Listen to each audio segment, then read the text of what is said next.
An unseemly controversy has erupted with Foreign Minister Jaishankar going head to head with Rahul Gandhi for his remarks on India's diplomatic corps at London. I'm Barkha Dutt, you're with the Mojo story, and this is what we are debating this evening. While in London at an Ideas for India conclave, Rahul Gandhi suggested that India's diplomats today are only following the orders of the government. Quoting unnamed Europeans whom he'd met on his trips abroad, he said, the Indian Foreign Service has changed. The foreign minister hit back saying, yes, it has. In fact, it's not arrogant, as Mr. Gandhi has suggested, it is more confident of defending India's interests abroad. What do we make of this unseemly row, a political squabble that is now drawing in India's best, our diplomatic corps? And how should India's diplomatic service respond to this battle? Is it actually avoidable and even possible for anybody who is in government to not follow the government of the day? That's the question we put to our very, very eminent panel today. Let me introduce our guests. We're joined on the program by veteran diplomat, Ambassador Fabian. Thank you very much, sir. We're also joined by Ambassador Dilip Sinha. Welcome to the program, sir. Ambassador Talmiz Ahmad. Welcome to the program, sir. And of course, veteran journalist, author, and commentator, Dr. Manoj Joshi, a strategic affairs expert at the Observer Research Foundation. Welcome, everybody. And let me start before I get first comments from all of you to play out exactly what Rahul Gandhi said that has stirred the hornet's nest proverbially. I was talking to some bureaucrats from Europe, and they were saying that the Indian Foreign Service is completely changed. They don't listen to anything. They're arrogant. Now they're just telling us what orders they're getting. There's no conversation. You can't do that. Okay, so those were the comments that led to the foreign minister saying this on Twitter, saying, yes, Mr. Gandhi, the foreign service has in fact changed, but it's changed for the better. It is not arrogant. It is confident. Can we please bring up that tweet by Dr. Jaishankar as we begin now to get first responses from our panel? Let me start with you, Ambassador Dilip Sinha, if I may. Rahul Gandhi made the comments that he did. Mr. Jaishankar responded the way he did. What's important to underline is Mr. Jaishankar has been both, a veteran diplomat. He's been at the top of government as a diplomat, but he's now a full-blown politician, and he's speaking perhaps less as a diplomat and more as a minister in the government. What did you make of this squabble between the two sides? Where do you weigh in, Ambassador Dilip Sinha? Well, it's a very unseemly controversy. The comment of Mr. Rahul Gandhi, I think, was a little misplaced.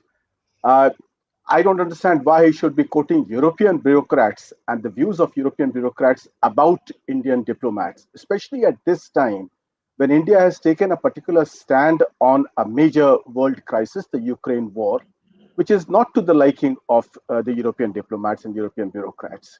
So it is understandable that they are peeved with us. Now, at this time, when you talk to a European bureaucrat about their opinion of Indian diplomats, it's not going to be very favorable. Now, Mr. Rahul Gandhi himself has never had the opportunity of holding a ministerial office. He didn't do so in the 10 years that his party was in power. Had he done so, he would have known that the India-EU trade negotiations, the FTA negotiations, took place for 7 years, and eventually they came to they failed because of the difficult conditions and the way in which the European Union was negotiating in his time, that is when the Congress party was in power. So this game of that diplomats have to play of negotiating with difficult countries means that we have to be both diplomatic and firm. We cannot afford to give up our national interests and yet maintain relations with these countries. So I think what Mr. Jaishankar, as External Affairs Minister, has said is absolutely correct. That this is, I don't think it's a new trait. It's been always there. I think our diplomats have always been extremely good in maintaining and asserting national interest, while at the same time maintaining good relations with these countries, whether it is the United Kingdom, which has now left the European Union, or the European Union itself. And would you say, therefore, that the snafu, as it were, was that even if Mr. Gandhi wanted to make a point about, how India is being perceived outside, to quote other unnamed European diplomats, presumably to do so, is a self-goal? Absolutely. I think it was very, very, if I may say so, silly of him to go and talk to a European bureaucrat at this time, when he knows full well that India has been voting differently from the Western European countries on the Ukraine issue, and they necessarily are going to take a view that is not palatable to us. So, in this kind of a situation, I don't think it's good to quote them about the behavior of our diplomats. Yes, and we'll play out some of the sort of comments that Ambassador, well, I don't know if I should call him Ambassador Jaishankar anymore, Minister Jaishankar has been making on the global stage. Ambassador Talmiz Ahmad, you are one of those diplomats who's of course argued that the position that India has taken is a self-correcting course, but this is not a diplomatic discussion. This is a discussion around how independent minded the Indian diplomatic corps is able to be. And Mr. Gandhi is suggesting that they are now being perceived, all of you, your community is being perceived as arrogant and yes men to the government of the day. How do you see this quarrel? Unpleasant spat reflects the polarized scenario that we have, that we are living through, where every issue is a matter of contention on party political basis, basically wanting to score points rather than have a substantial dialogue. And that is what it is all about. I don't think Mr. Rahul Gandhi was at all accurate in his remarks. And as my colleague has pointed out, for him to be quoting various foreign diplomats, it doesn't do any credit to him whatsoever. Having said this, I don't think Mr. Jaishankar should have got into it in the unpleasant way that he has got into the discussion.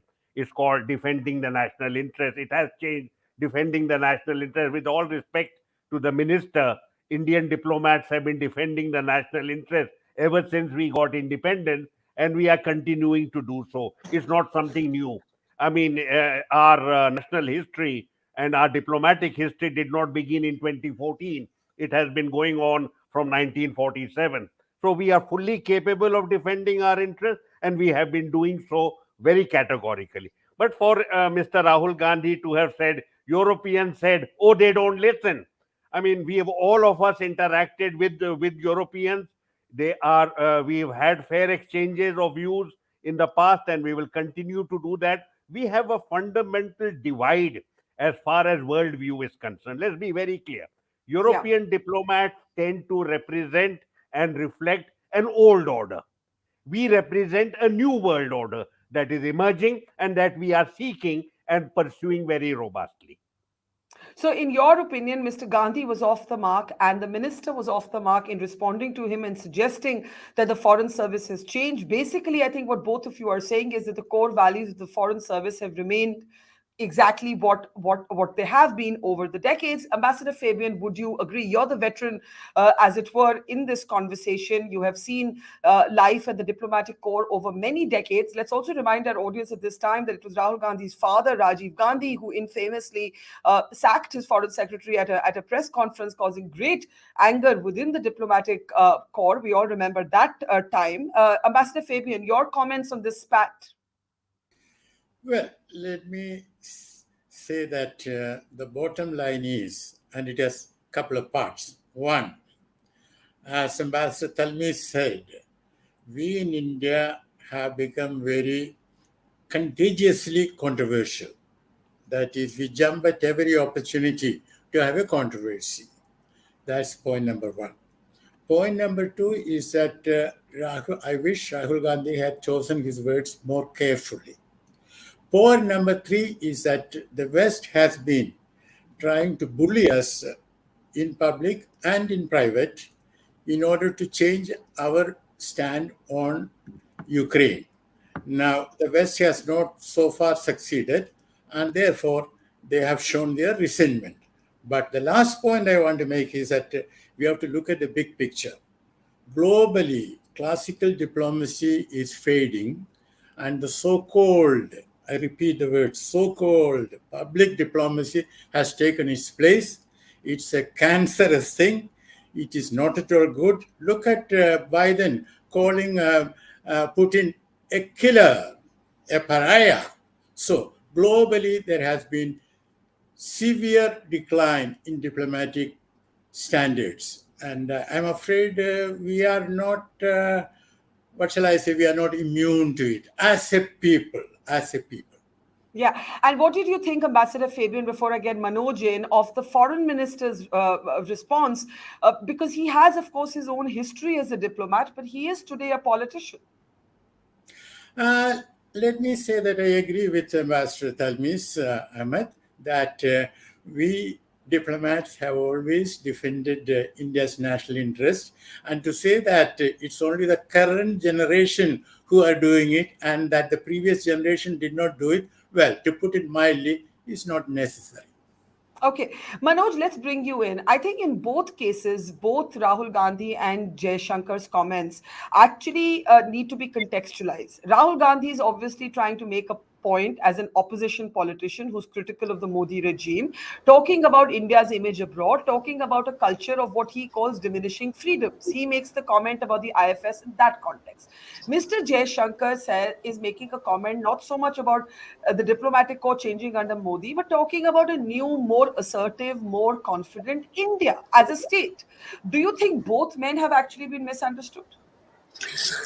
Well, what I see is a situation where Jaishankar has had it easy from, let us say, the domestic media. Both Prime Minister Modi and Jaishankar, this is a government that doesn't really encourage the domestic media. So you don't have the kind of very active media which would keep these gentlemen on their toes, bringing up stuff, and they would be very, very careful in making offhand remarks. Right now, domestically, they don't have to bother. No one's going to criticize them. The second issue that I'd like to raise is that the government and Minister Jaishankar and our foreign policy has become hugely dependent on the United States. And why I link it up is, I say that the United States because of its Indo-Pacific policy, it's giving us a free ride in many places. And I suspect one of the free rides also relates to Ukraine. Had it been any other set of circumstances, the United States would have been very, very tough with us. But with the Ukraine crisis, they've virtually given you a free pass. So I think you have a government that for the last, and I don't blame this government, I think for the last decade or so, we have a situation where the US is wooing you. The US is wooing you, they give you a free pass in a lot of circumstances. So it's very easy to bash the Europeans, meaning that the Europeans have always been bashed by us for a variety of reasons. People are much more careful in trying to bash the Americans. So, I'm saying that's something which they're very careful about. Let me read out at this point another diplomat's tweet who saw both sides at fault, something a little bit similar to what Ambassador Talmiz and Ambassador Fabian have said. K.C. Singh says both are wrong. IFS has had phases. During the emergency, they defended the indefensible abroad. Can we go back to that? And then he actually goes on. Can we come out of this and go back to K.C. Singh's tweet again? And then he goes on to say that they defied the government when Rajiv Gandhi, of course, sacked Venkateshwara. And now they're unsuccessfully selling BJP's majoritarian agenda, which is not the same as India's national interest. So I want to bring in, actually, Manoj, I'll start with you. K.C. making the point that there are shades of grey to this debate around the diplomatic corps. Well, I think certainly to an extent that is true. As I said, the Foreign Service is getting an easy ride because the media in India is simply unable or unwilling to raise issues, point fingers, give the government the rough treatment that previous governments got. Meaning, barring the emergency, I think every government got a pretty tough ride, and so people were very careful. And now what has happened is that from Modi downwards, Modi doesn't interact with the press at all. Meaning, he has made it a virtue not to respond to media, which is remarkable for a democratic leader. To completely avoid the domestic media. So the result is that you have completely neutered media as such, as it were, which gives rise to these kind of responses. To be accurate, though, Prime Minister Modi does give interviews. He has not had a press conference. I just want us for us to be accurate. And of course, he, like all leaders, chooses who he wishes to talk to. Let me bring in again reactions to what Manoj has said, with an added question of my own, Ambassador Dilip Sinha. And the question is this, what is the job? And I know I'm asking a very sort of rudimentary question.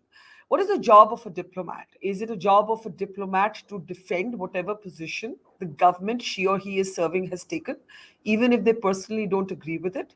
And have there been instances, and is there space actually for elbow room? I mean, what else would a bureaucrat be able to do but to defend the official position of the dispensation that she or he is serving at that time? Is there space to dissent privately, Ambassador Sinha?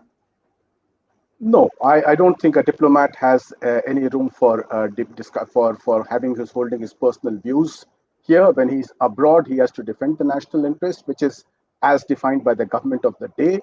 And I think it is only correct to say that the Indian diplomats have been defending, following government orders correctly. There have been a very few cases of people dissenting, in which case they have left. Otherwise, Indian diplomats have followed government orders, whether it was Mr. Jaishankar when he was in the service or currently. Now, what Mr. Rahul Gandhi was trying to do actually was to make a point about the domestic scene in India, which is, according to him and according to many other people, quite polarized. Now, but the point that he made about taking on Indian diplomats, as if diplomats are supposed to then take on the task of a liberal democracy or of the opposition or polarizing politics in India. That is not the task of a diplomat staying abroad. If there are differences among political parties in India, the diplomat abroad is not supposed to reflect those differences. He's supposed to reflect the government policy, the policy of the government of the day. If he gets into domestic politics, he's in trouble, and he's puts his own country into trouble as well. I think that's an excellent point, Ambassador Fabian.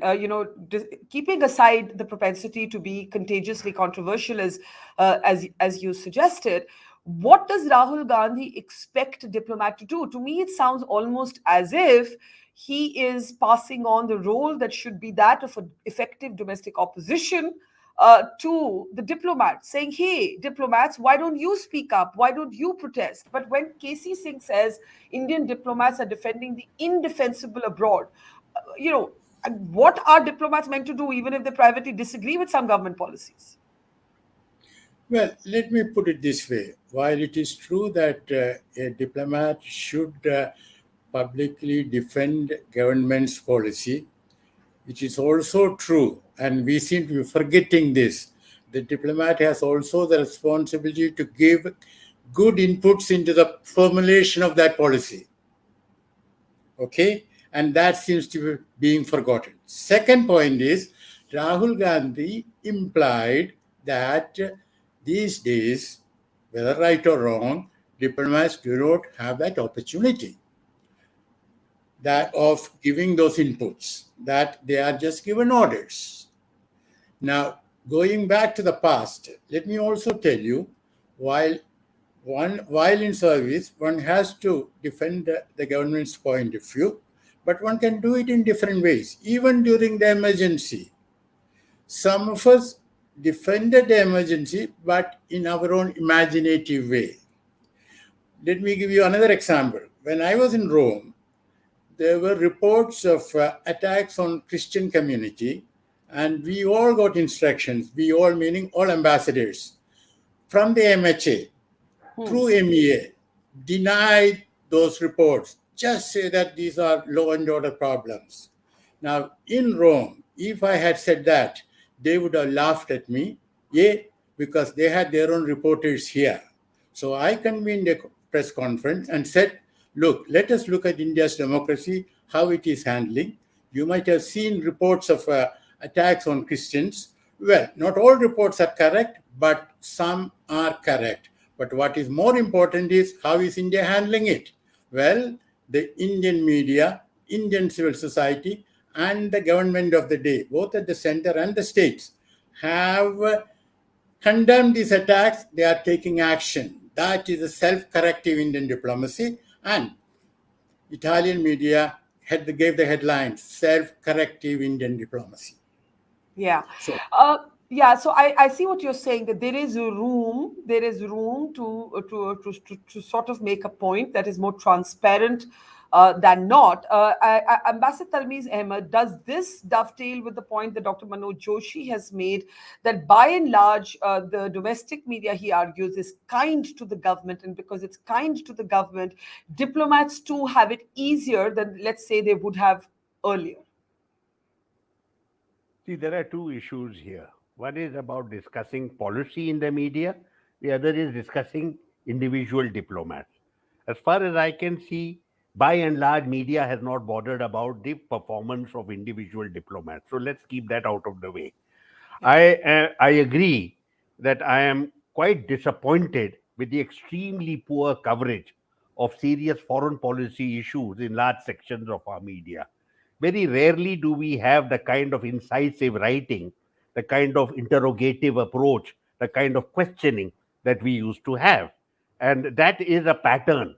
There is a pattern, there is a systematic emasculation of the media in our country, and that covers all issues, not just diplomatic issues. It covers the entire gamut of national affairs. But I wanted to pick up another point which we have been talking about, and that is, how does a diplomat handle issues about which he is uncomfortable?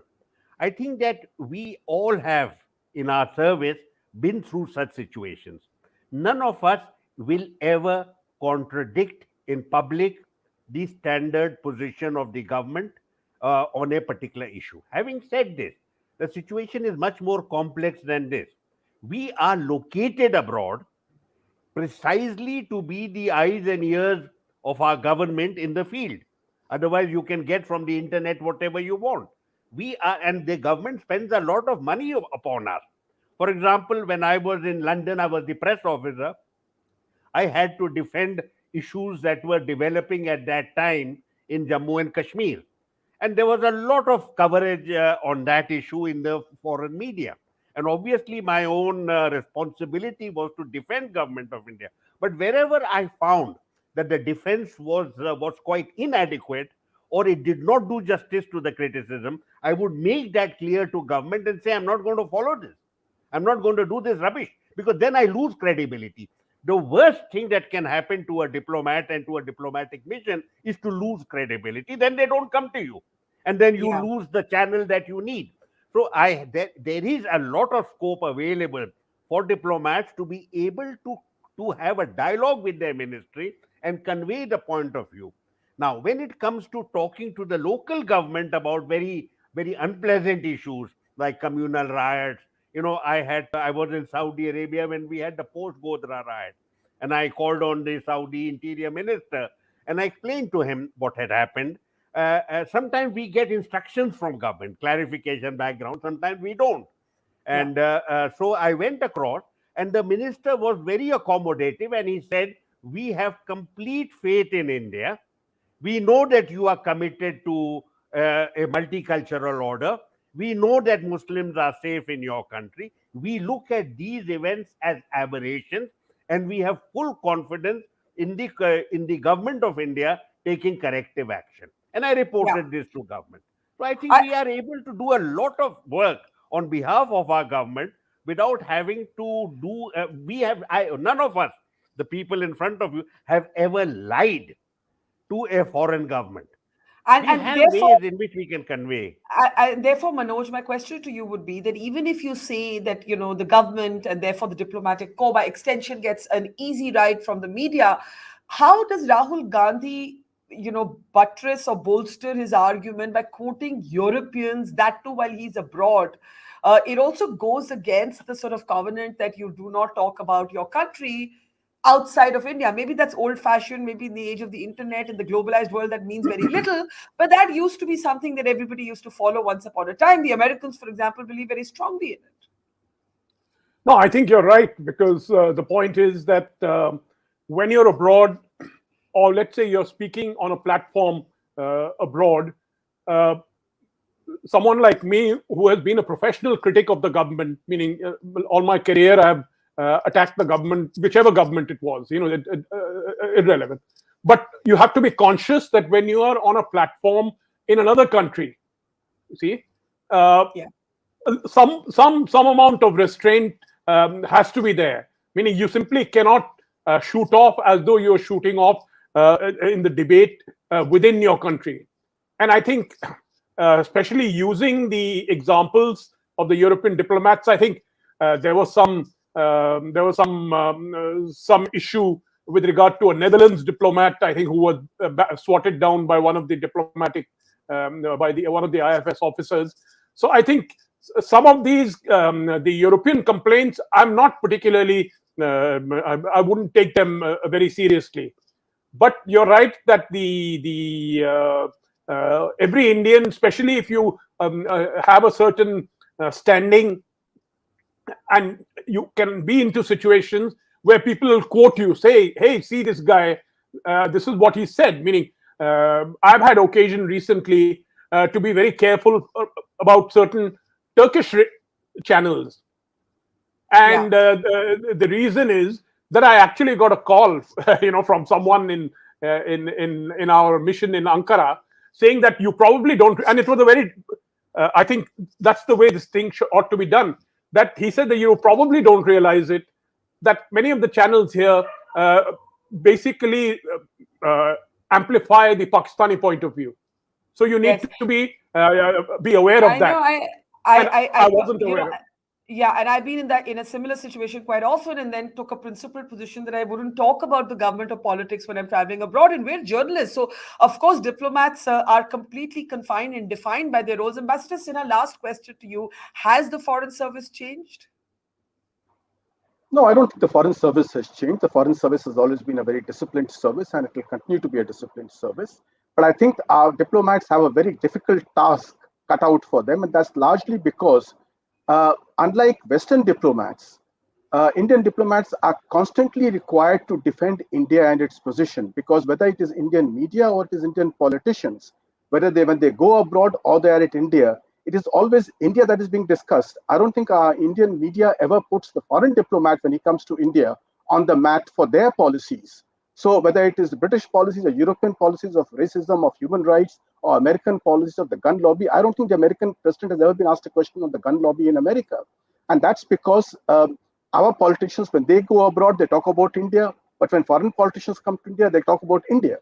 So it's always India that's on the mat. And that makes the job of our diplomats extremely difficult.